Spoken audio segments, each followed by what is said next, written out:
Hola chicos, ¿qué tal? Soy el profesor Miguel Ángel Pacheco Pretel, encargado del curso de Psicología, Filosofía y Lógica, y en esta ocasión vamos a desarrollar el tema que lleva por título Desarrollo Humano. Vamos a hacer un recorrido por todas las etapas del desarrollo humano. Vamos a revisar áreas como las áreas físicas, cognitivas y psicosociales en todas las etapas que por convención se han establecido. ¿Está bien?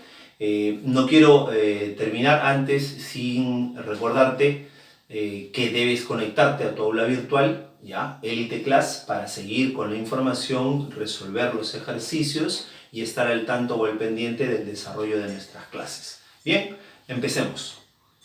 Bien chicos, vamos a dar inicio al tema. Como lo habíamos comentado, hoy día nos toca desarrollo humano. Es un tema muy amplio porque en esta parte lo que vamos a hacer es evaluar todas las características que va a tener el ser humano a partir de las distintas etapas en las que transcurre. No debes olvidar que la teoría del desarrollo humano se debe gracias a lo que llamamos en las ramas de la psicología a la psicología evolutiva. Es aquella rama que se encarga de estudiar justamente el desarrollo psíquico en todas las etapas de la vida. Incluso vamos a decir que esta forma de concebir el desarrollo humano se puede generalizar a la mayoría de personas. No es de carácter universal, dado que en algunas culturas no existen las etapas que vamos a considerar nosotros, como por ejemplo la adolescencia es una consideración puramente occidental, ¿no? En algunos lugares de Oriente no hay esta cuestión de la adolescencia, o por lo menos no se le concibe como se le concibe en este lugar del mundo, ¿no? Como una etapa de transición. Usted, como adolescente, debe saber que dentro de la psicología, la adolescencia es un momento en donde uno no termina de definirse, está dejando de ser niño y está queriendo ser adulto a veces. Eso no ocurre en todos los lugares del mundo. Otra cosa que vamos a aclarar antes de dar inicio al tema es que estas cuestiones se establecen por una convención. ¿Qué significa una convención? Que se llega a un acuerdo entre todo el cuerpo científico de la psicología para establecer que esto ocurre en esta etapa y esto ocurre en esta etapa, ¿no? Podríamos decir que a lo largo de la evolución del ser humano en general vamos a tener algunos cambios, algunas consideraciones van a tener que corregirse, pero digamos que no ha habido un cambio extremo en ese sentido que haya generado que reconsideremos toda la teoría. Todavía seguimos manteniendo la teoría como la conocemos y vamos a aceptar, y usted tiene que asumir que eso es lo que debe ocurrir en cada una de las etapas, por lo menos a nivel preuniversitario. ¿Está bien?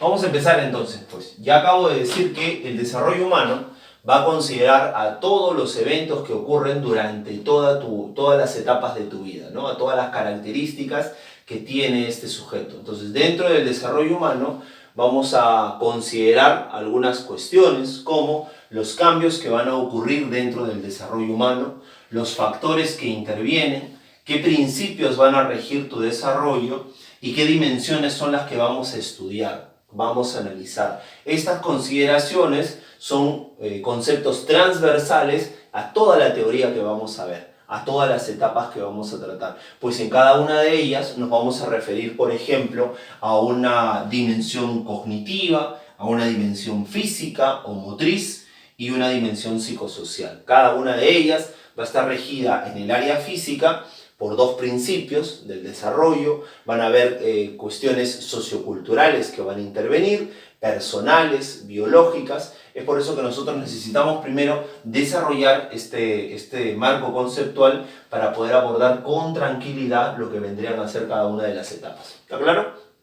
Entonces, cuando yo hablo de cambios durante el desarrollo humano, debo reconocer dos tipos de cambios. Esto es muy sencillo, ¿eh? Preste atención. Los cambios de tipo cuantitativos y los cambios de tipo cualitativos. ¿Cuándo hablo yo de un cambio cuantitativo? Muy sencillo. Es cuando me estoy refiriendo a cambios en relación a la alteración o el desarrollo de la cantidad de algo. O sea, cuando usted tiene un cambio de cantidad, ¿ya? A nivel físico o psicológico, estaría hablando de un cambio cuantitativo, cantidad. Profesor, un ejemplo.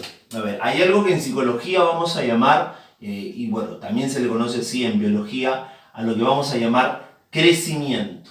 Cuando yo hablo de crecimiento, me estoy refiriendo a un cambio de cantidad a nivel físico. Usted solamente puede crecer en dos áreas. Usted puede crecer en talla y en peso. Y en ambos casos yo me voy a referir a crecer. Entonces, si usted tiene una compañera que el año pasado medía 1,50 m y este año mide 1,55 m, como ella aumentó de talla, de tamaño, de estatura, diré que ha crecido. Si el año pasado ella pesaba 50 y hoy después de la cuarentena pesa 75, diremos también que ha crecido. Y tal vez esa sea una manera elegante de decirle a alguien que engordó. Amiga, has crecido. No, dice, sigo igual de chata. No, has crecido. Significa que se engordó. Entonces, cuando yo hablo de crecer, a nivel físico, estoy hablando de aumento de talla y de peso. ¿Está bien? Pero también podría hablar de un cambio de cantidad a nivel psicológico. El ejemplo que he colocado aquí es el relacionado a la explosión del lenguaje. Debe saber usted que alrededor de los 2 años, un pequeño lo que va a hacer es sentir curiosidad por el nombre de los objetos. Y le vamos a llamar la etapa de la explosión del lenguaje porque va a pasar de aprender una palabra por semana a aprender una palabra por día. Y para ello lo que necesita es preguntar constantemente y tener a alguien que le devuelva una respuesta otorgándole los nombres de los objetos. Entonces vas a tener a tu hermanito que de repente ve un objeto y te va a decir, ¿esto? ¿Qué es esto? Y tú le vas a decir, eso es mesa. ¿Y esto? ¿Y esto cómo se llama? Eso es televisor. Y así te va a preguntar. Claro, puede representar un pequeño insoportable, ¿no? Porque pregunta y pregunta, molesta y molesta. Pero usted debe tener paciencia, debe devolverle el lenguaje, debe indicarle el nombre de las cosas para que su repertorio aumente. Ahora, la estrategia que tienen algunos padres que es mucho molesta, lo agarro, lo siento, le pongo un televisor, le pongo una tablet y ahí nomás, ¿no? Ahí entretente solo. Ya, lo que estás haciendo ahí es, puedes llegar a retrasar o generarle dificultad en el desarrollo de su lenguaje. Uno tiene que interactuar. A partir de la interacción es que el pequeño comienza a adoptar el lenguaje y desarrolla en su lenguaje. Por eso es que hay que hablarle, hay que contarles cuentos a la hora de irse a dormir. Eso va a aumentar su repertorio de lenguaje. Fíjate que vas a notar un cambio ahí. Entonces ya hablé de los cambios de cantidad. Ahora, cuando yo me refiero a un cambio cualitativo, me voy a referir a un cambio de calidad o de atributo. Entonces fíjate, yo voy a decir aquí, voy a hablar de un cambio de calidad o atributo. Aquí ya no hay aumento de algo. Puedo decir que hay la aparición de algo que no tenía el sujeto. Por ejemplo, a nivel físico, vamos a decir que en el caso de las mujeres, aparece la primera menstruación. La primera menstruación que recibe el nombre de, ¿sabe usted cómo se llama? Se le llama menarquía o menarca, ¿no? La primera menstruación, déjeme decirle, que no es un cambio de cantidad. Lo que hay es ahí la aparición de una cualidad o de un atributo que va a conducir a esta mujer, a esta niña ya convirtiéndose en mujer, a lograr una capacidad reproductiva. Cuando la alcanza, diré que ya llegó a la pubertad. En este momento, al proceso se le suele denominar pubescencia. Es el proceso que la conduce cuando ya está madurita, diríamos que ya es una puberta. O sea, ya llegó a la pubertad. Ojo, usted no va a decir que aquí aumenta algo en cantidad, no aumenta algo en cantidad, acá aparece algo que no tenía. Entonces, es un cambio cualitativo. Profe, ¿y a nivel psicológico cuál sería? A nivel psicológico, por ejemplo, yo podría tener aquí el hecho de que un pequeño, más o menos alrededor de los 2 a 7 años, no puede hacer esto. Fíjate, entre los 2 a 7 años, si es que yo le digo, a ver, dígame la tabla del 1, porque vamos a imaginar, ¿no? Regresa del colegio, le enseñaron en primaria, a los 5 años, le enseñaron la tabla del 1. Entonces le dices, dime la tabla del 1. Entonces te dice ya, 1 por 5, le dices. Y él te dice 5. Muy bien.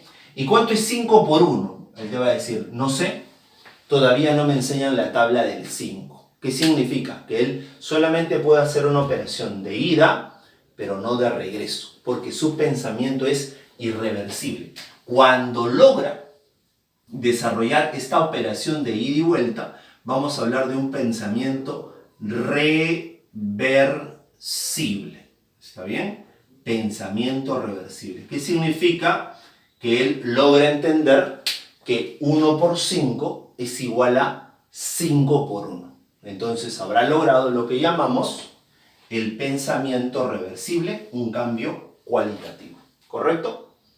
Bien, entonces, una vez que ya trabajamos lo que vienen a ser los cambios que van a ocurrir durante todo el desarrollo humano, te vas a dar cuenta que cuando yo diga, de pronto el pequeño aumentó su nivel de memoria, ¿no? Aumentó su nivel de memoria, ahora puede almacenar mayor cantidad de información, tiene un pensamiento que pasó de ser concreto a operar con objetos a un pensamiento abstracto, entonces estaríamos hablando de un cambio de tipo cualitativo, no cuantitativo. Ya te estás dando cuenta las diferencias, ¿no? En cantidad y en atributo. Ahora, lo que corresponde es evaluar el área de las dimensiones. Yo puedo referirme a ellos como dimensiones, áreas, aspectos del desarrollo. Específicamente son 3 dimensiones las que vamos a tratar. Y estas dimensiones son las siguientes, ¿no? Vamos a hablar de una dimensión cognitiva, ¿ya? Una dimensión cognitiva. Profesor, y cuando yo hablo de la dimensión cognitiva, ¿a qué se está refiriendo? ¿Qué es lo que voy a tratar yo dentro de las etapas en el área cognitiva? Fundamentalmente nos vamos a ocupar de un proceso que es la inteligencia.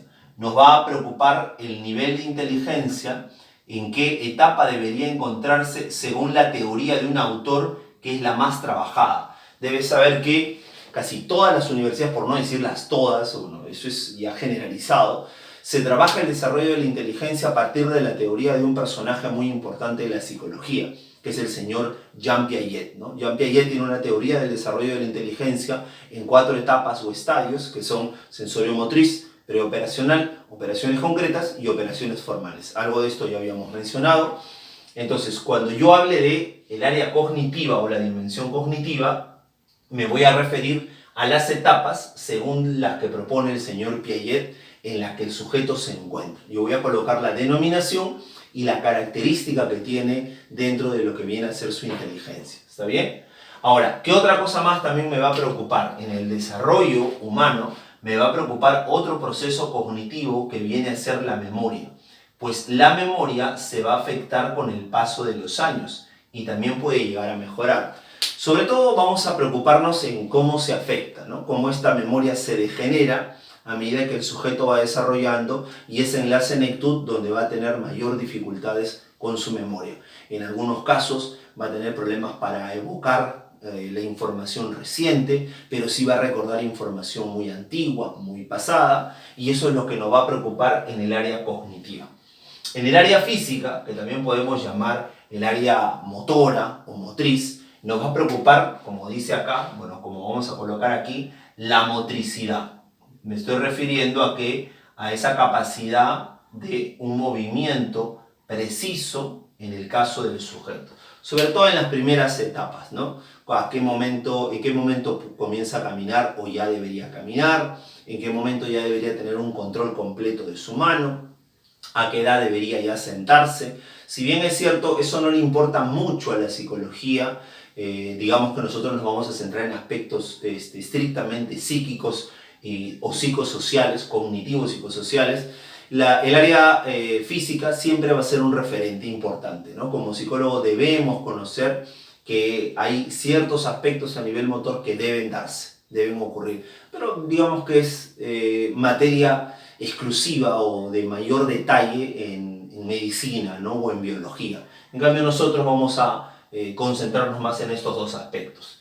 ¿Qué cosas más pueden entrar dentro del área física? Lo que llamaríamos la coordinación, ¿ya? La coordinación es también motivo de estudio dentro del desarrollo humano. Cómo el sujeto logra coordinar, por ejemplo, ojo-mano en el momento de la escritura, cómo logra coordinar para correr, ¿no? Cómo se da esta coordinación o qué principios sigue este movimiento coordinado, que vamos a trabajar en esta área. ¿Está bien? Y a nivel psicosocial nos va a interesar fundamentalmente lo que nosotros vamos a llamar las crisis psicosociales. Hay un autor muy conocido para trabajar esto, que es el señor Erik Erikson, ¿no? Erik Erikson propone que a medida que uno va desarrollando va a enfrentar ciertas crisis, ¿no? Más o menos como posiciones polares, donde el pequeño se siente, por ejemplo, confiado o se siente desconfiado, y cómo se resuelve ese conflicto, el sujeto va a tener un tipo de vida o una calidad de vida, ¿no? En la senectud, por ejemplo, vamos a hacer referencia al hecho de que en algunos ancianos, ¿no? Personas que están en la última etapa, comienzan a evaluar su vida en retrospectiva y sienten que no han logrado lo que han querido lograr. Y ahí es donde puede sobrevenir una suerte de desesperación, ¿no? A diferencia de otros que sienten que lograron lo que querían, se sienten satisfechos, no les asusta la muerte y viven tranquilos. Vamos a ver cómo se le denomina a esa crisis. ¿Está bien? Esas serían las dimensiones que vamos a trabajar en cada una de las etapas de desarrollo. Ahora, ¿qué factores van a influenciar el desarrollo humano? Lo vamos a separar en tres: factores biológicos, factores socioculturales y factores personales. Este es muy sencillo, ¿no? Obviamente, cuando yo hablo de un factor biológico, puedo referirme a tres cuestiones. Observa, cuando yo hablo de la herencia, me estoy refiriendo a aspectos específicamente ligados a la genética, ¿ya? Esa transmisión genética que hay de padres a hijos, de abuelos a hijos o a nietos, ¿no? La transmisión genética. Pues debe saber usted que lo genético puede generar cierta predisposición en algún tipo de desarrollo psíquico. Por ejemplo, cuando yo hablo de la herencia del temperamento o de la fuerza o este impulso que moviliza al sujeto, hay un precedente o un antecedente ligado a la genética. También me voy a referir a problemas de memoria. De repente, en la senectud, si yo percibo que mi abuelo ha tenido Alzheimer o Alzheimer, como se le pronuncia, usted debería preocuparse por lo siguiente. Observe, se ha revelado a partir de una investigación que cuando una persona en la familia o en este árbol genealógico tiene Alzheimer, ¿no? O posee o ha desarrollado Alzheimer, vamos a imaginar que este es el abuelo. Del abuelo, sus hijos, ¿no? Los hijos que haya tenido, el 50% de ellos va a padecer de esta enfermedad. O sea, él le va a heredar a sus hijos en un 50%. Quiere decir que si tu abuelito tuvo 4 hijos, entre ellos tu padre, 2 de estos 4 van a tener Alzheimer. Ahora, profe, ¿y qué pasa si mi padre es uno de ellos? Mi padre y uno de mis tíos. Ya, si tu padre y uno de tus tíos tiene, estos 2 a sus propios hijos o a sus hijos le van a heredar en un porcentaje del 100%. Sé que usted estaba pensando que todo lo contrario de repente, ¿no? Que iba a disminuir, ¿no? No va a disminuir, lo que va a ocurrir es que va a aumentar, ¿ya? Va a aumentar la posibilidad o el porcentaje en la transmisión de lo que vendría a ser el Alzheimer. Y eso hay que estudiarlo, ¿no? Eso hay que revisarlo, en eso hay que preocuparse, por si es que llegara a ocurrir en tu familia, tienes que investigar, tienes que evaluar. Esto se puede diagnosticar tempranamente, ¿eh? Si usted nota que su abuelito ha tenido y se entera, bueno, de inmediato tiene que decirle, ¿no? Mamá, tienes que hacerte un estudio, o papá, tienes que hacerte un estudio, y luego le hará un estudio a usted también, porque si usted se logra identificar que usted va a desarrollar este trastorno o esta enfermedad neurodegenerativa, yo no sé por qué se atrevería a tener hijos, ¿no? Porque a tus hijos los vas a perjudicar y les vas a heredar directamente. Son consideraciones que hay que tener en cuenta. ¿Qué otra cosa más? Yo hablaré de un factor biológico congénito acerca de todos los eventos o situaciones que ocurren durante el embarazo. Entonces aquí yo voy a llamar la atención a las señoritas, ¿ya? Para decirles lo siguiente, ¿no? Si usted quedara embarazada y no sabe que quedó embarazada, obviamente si usted no sabe, es porque no lleva un control de lo que viene a ser su ritmo menstrual. Si usted no lleva un control y quedara embarazada y no lo sabe y consume algún medicamento que atraviese la barrera placentaria, por ejemplo algún antibiótico, y podría poner en riesgo la vida de su niño, ¿no? Entonces, todo lo que ocurra durante la gestación, desde la fecundación hasta el momento del parto, yo le voy a llamar un factor biológico congénito. Entonces, si usted consumió algún medicamento, logró ingerir alguna droga, o es más, estar sometida a un nivel de estrés, va a generarle algún efecto en este pequeño. Ojo, no solamente nos vamos a referir a cuestiones negativas, ¿no? Que pueden provocar de repente alguna malformación. De repente, si a esta mujer le pica el mosquito que transmite el Zika, va a producir que su pequeño nazca con lo que se llama microcefalia, ¿no? Una cabeza, un cráneo y un cerebro muy reducido. Eso sería un evento o un factor congénito. No solo del lado negativo, sino también del lado positivo. El hecho de que la mamá le hable a su hijo va a generar un desarrollo de la corteza cerebral, ¿no? Por eso es que es recomendable que las mamás le hablen a sus hijos mientras está gestando. Va a activar y va a estimular la actividad neuronal para que haya un desarrollo óptimo de la corteza cerebral. Entonces, a esos eventos que ocurren durante la gestación, durante el embarazo, yo le voy a llamar eventos congénitos. ¿Está claro? Bien. Cuando yo hablo de maduración, me voy a referir a una programación biológica. ¿Qué quiere decir esto? Que tu cuerpo va a estar programado para desarrollar ciertas funciones o alcanzar cierto nivel dependiendo de la edad que tienes. Vamos a hablar de una programación biológica. A ver, profesor, deme un ejemplo. Por ejemplo, ¿no? Está programado maduracionalmente que una mujercita, vamos a hablar aquí, ¿no? De la mujer, debería caminar aproximadamente a los 12 meses, ¿no? A los 12 meses ya estás caminando. Y en el caso de un varón, aproximadamente a los 18 meses. ¿Está bien? Profe, ¿y por qué los varones caminamos más lentos? No sabemos, pues, señores. Pero eso no representa nada. Eso no significa nada.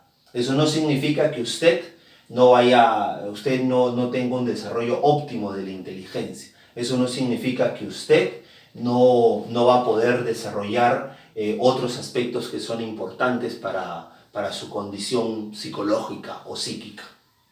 Entonces, yo voy a hablar de programación biológica cuando esto tendría que ocurrir. Si yo tengo un pequeño que ya llegó a los 18 meses y aún no camina, entonces yo puedo suponer que hay algún tipo de retraso. Entonces, si hay algún problema biológico de repente, una evaluación puede revelar de repente que él tiene alguna deformación de la cadera, ¿no? Lo que le llaman una displasia de cadera. Entonces ahí tendríamos que corregir o tendría que intervenir el traumatólogo para corregir ese problema. ¿Está bien? Entonces eso es lo que yo llamo maduración. ¿Correcto?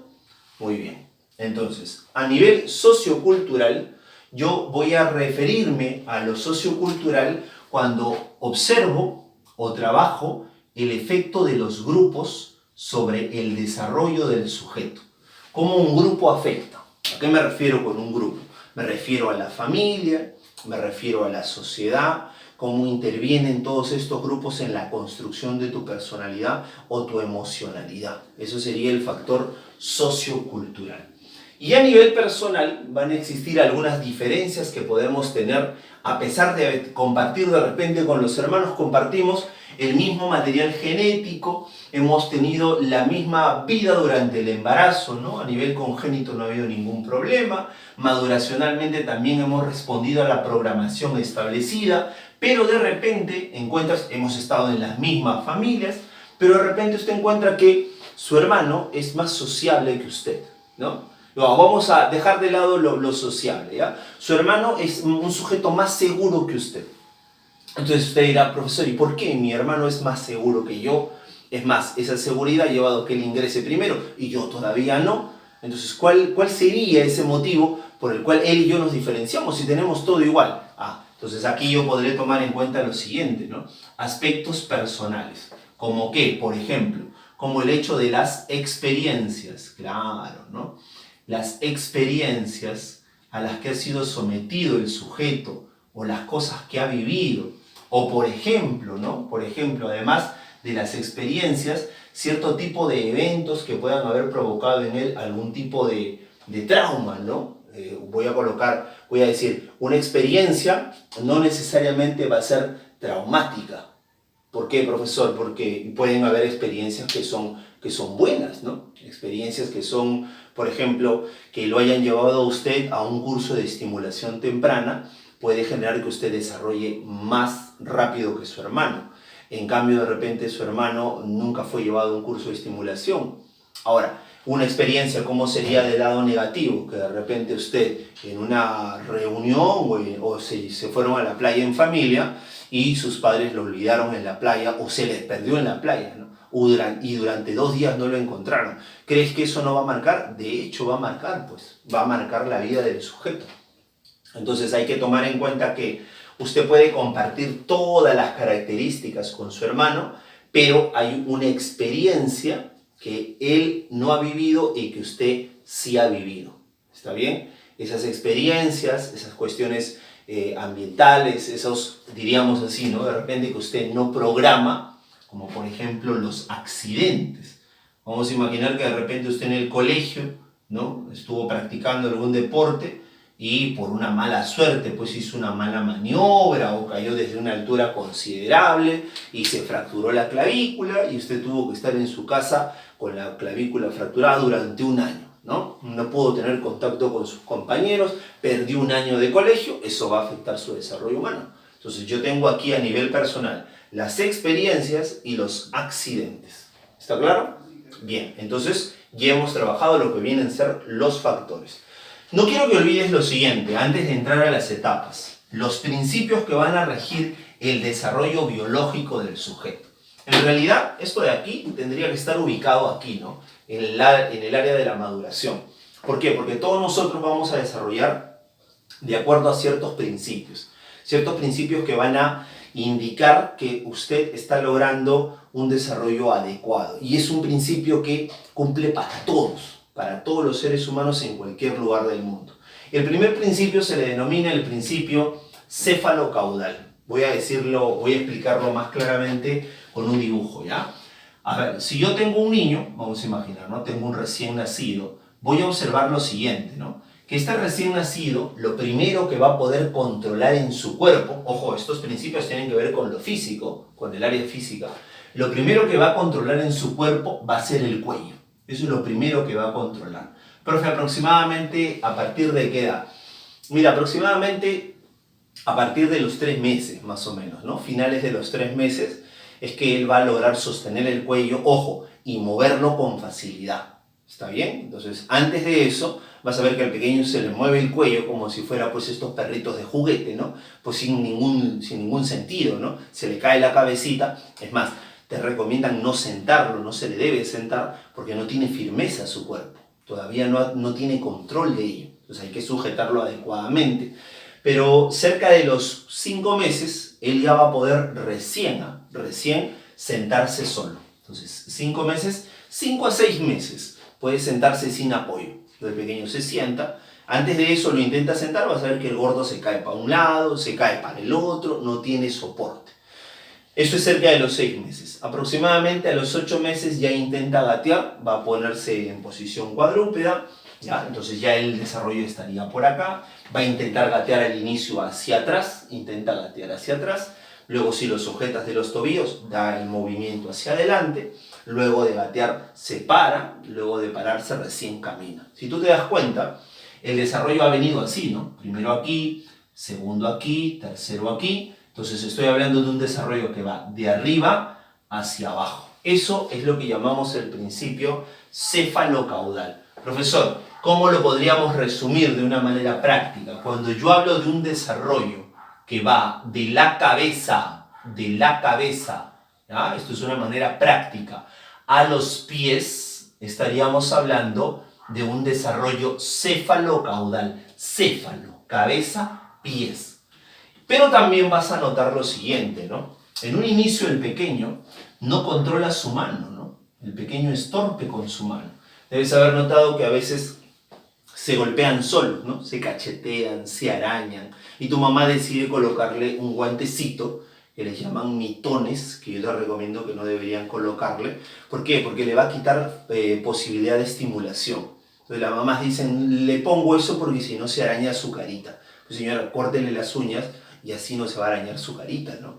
Usted déjelo que sea libre. No, es que se asusta con su manito, dice. Y hay mamás que son peores, ¿no? Lo que hacen, le ponen esos guantes, ¿qué hacen? No sé si lo has visto, ¿no?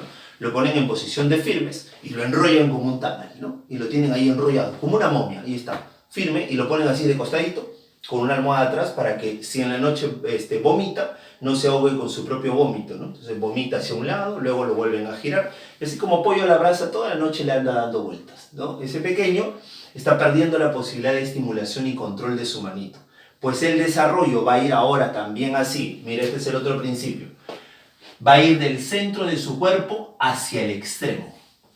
Debes haber notado que cuando tu mamá le intenta cambiar el pañal, tu hermanito domina muy bien su tronco, ¿no? Se mueve como un gusano, se arquea para acá, se arquea para allá, se levanta así, pero no domina bien su brazo. Se golpea, se cachetea. Entonces el resultado del desarrollo aquí va a ser del centro hacia el extremo. Lo último que va a controlar bien son los dedos de la mano, en lo que vamos a llamar motricidad fina. Lo que controla primero es la zona central. Entonces yo hablaré de un principio próximo distal cuando el desarrollo va del centro del cuerpo hacia los extremos. ¿Está bien?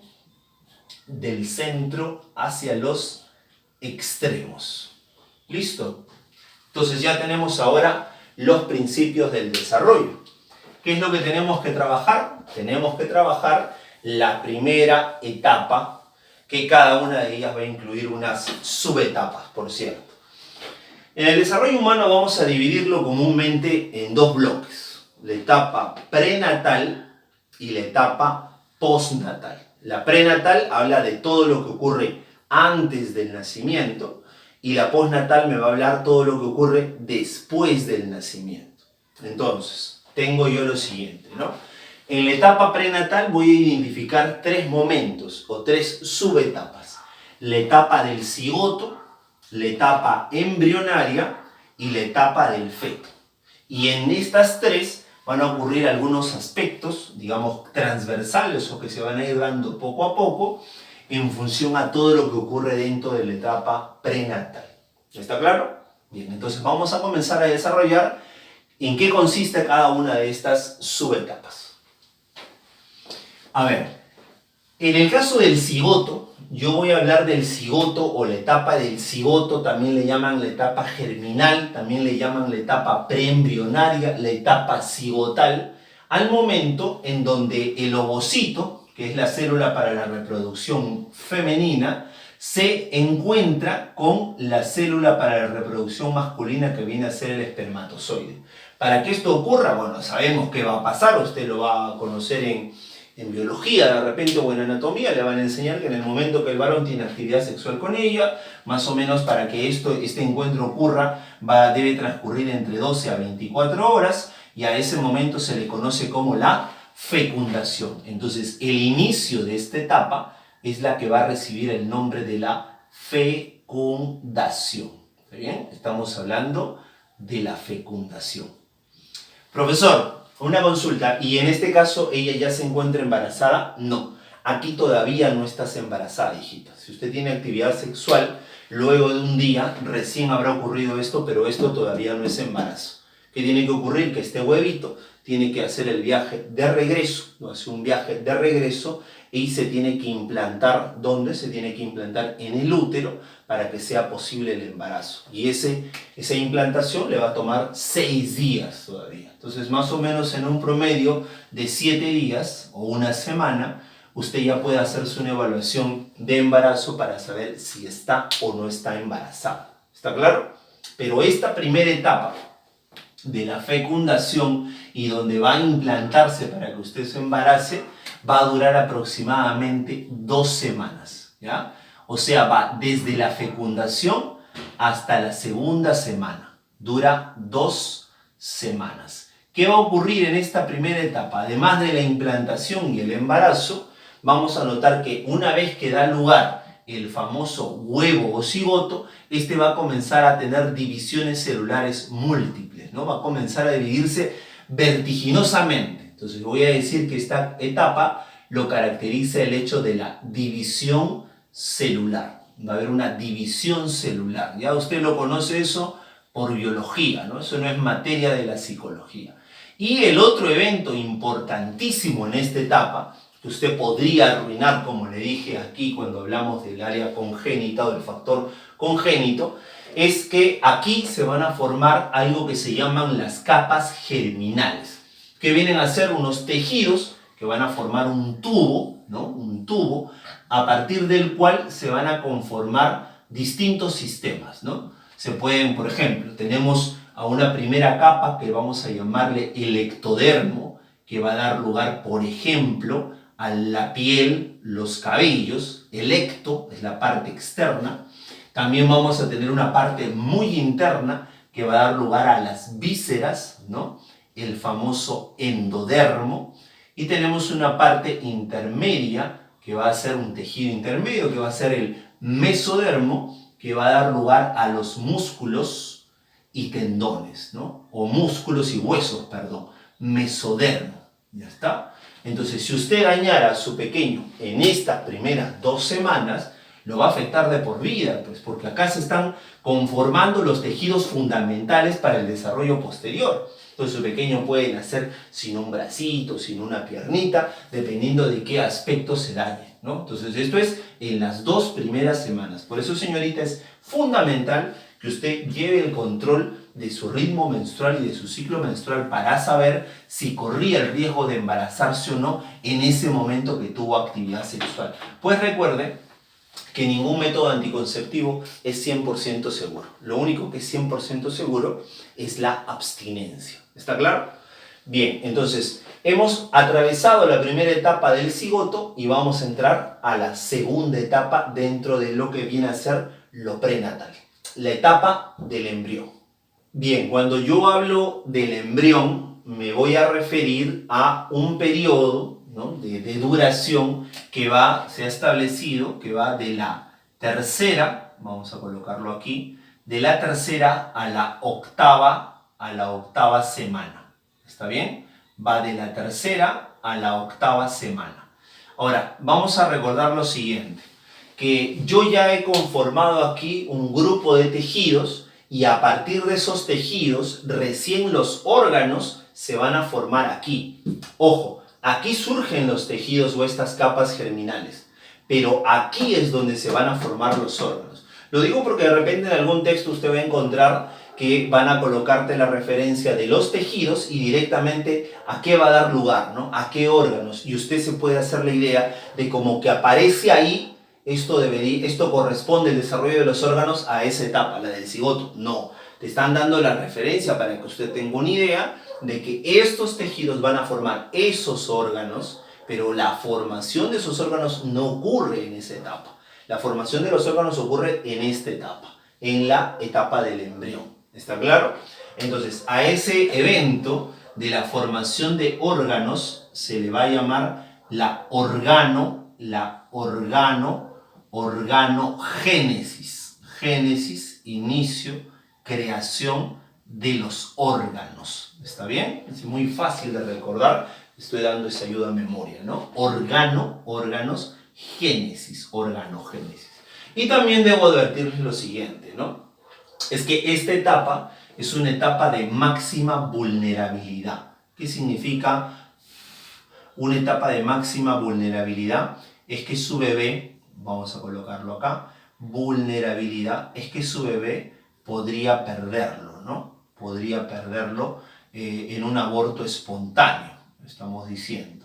¿Cómo es esto, profesor? Que de repente el excesivo estrés, el trajín, ¿no? De repente le recomienda o el médico no le dijo que debería guardar reposo o no ha hecho una observación correcta, podría generarle algún tipo de problema, daño y sobrevenir el aborto, ¿ya? También podría generarle una deformación en esta etapa, es muy sensible. Usted no se debería exponer a radiación o a algún tipo de onda magnética o eléctrica, ¿no?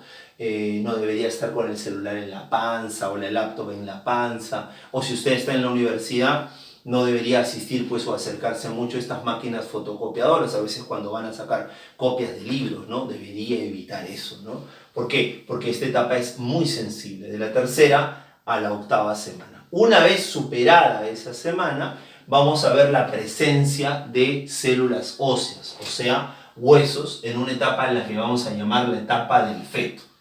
Esta va de 0 a 2 semanas, esta va de la tercera a la octava, esta de aquí, ¿de cuándo a cuándo va? Muy fácil, va de la novena semana hasta la semana número 36. Semana 36. Ahora, una advertencia, ¿ya?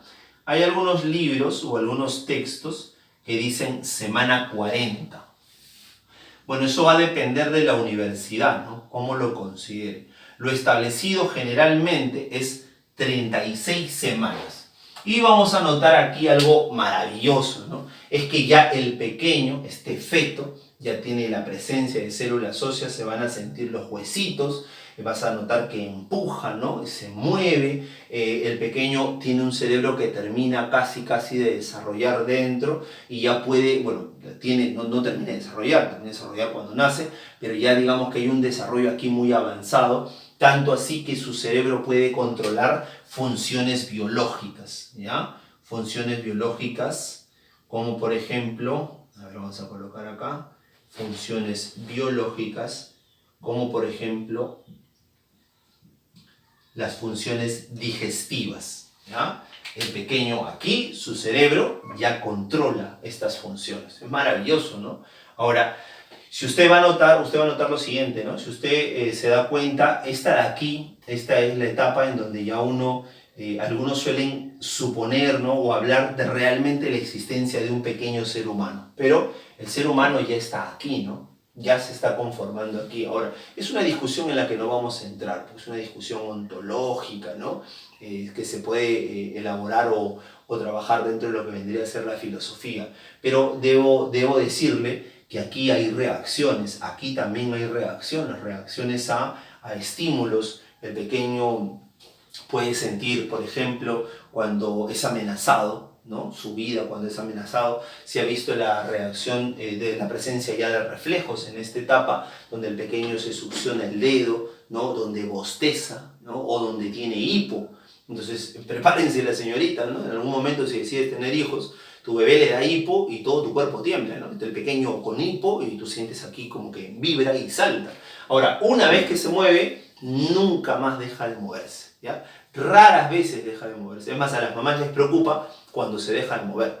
En los últimos días, las últimas semanas, se deja de mover y ya no se mueve tanto. ¿Por qué? Porque se está acomodando. ¿Está bien? Su cabeza se está acomodando para salir por donde tiene que salir. ¿Está bien? Entonces, el pequeño se mueve, señoritas. No va a poder usted dormir. Se mueve y se mueve como si fuera pues alguna presencia extraña de algún extraterrestre, alguna suerte de alien ahí, ¿no? Da vueltas en su panza, ¿ya?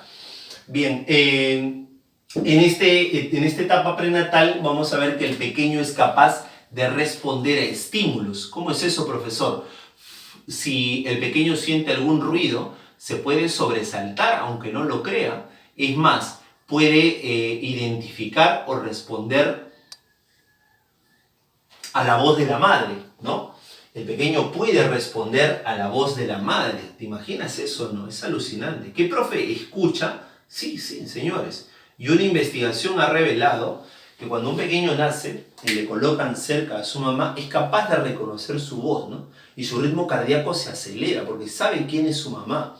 Y muchas veces eso le da tranquilidad. Por eso es que se recomiendan los médicos que cuando el pequeño nace, lo coloquen en el pecho de mamá y el pequeño se tranquiliza, ¿no? Le colocan en su pecho, el pequeño es como que busca el sonido de su corazón y escucha y dice, ah, ya, este es mi mamá. Y se ha notado que cuando una mujer extraña le habla, ¿no? O se dirige hacia él, su ritmo cardíaco baja, ¿no? Se desacelera. Entonces el pequeño es capaz de identificar o responder estímulos y desarrolla preferencia por la voz de la madre.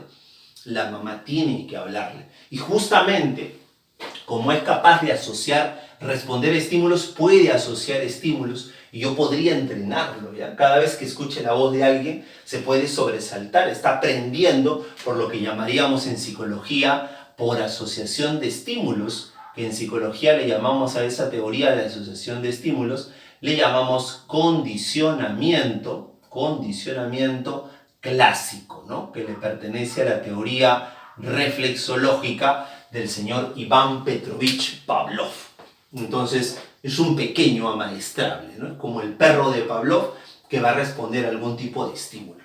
Entonces, si usted se da cuenta, hemos hecho un recorrido por los principales conceptos que van a ser transversales en las etapas del desarrollo, y aquí he hablado de cambios biológicos, cognitivos, sociales y todos los aspectos que hemos considerado previamente. ¿Está bien? Entonces, lo que viene después de esto es el evento que le llaman el parto. ¿Está bien? Ahora, no todas las universidades estudian el parto. Algunas consideran que no es correcto denominar al parto como una etapa del desarrollo, porque el parto es un evento que marca un antes y un después. Algunas deciden que sí y consideran al parto o denominan al parto como la etapa perinatal, o sea, peri, alrededor del nacimiento.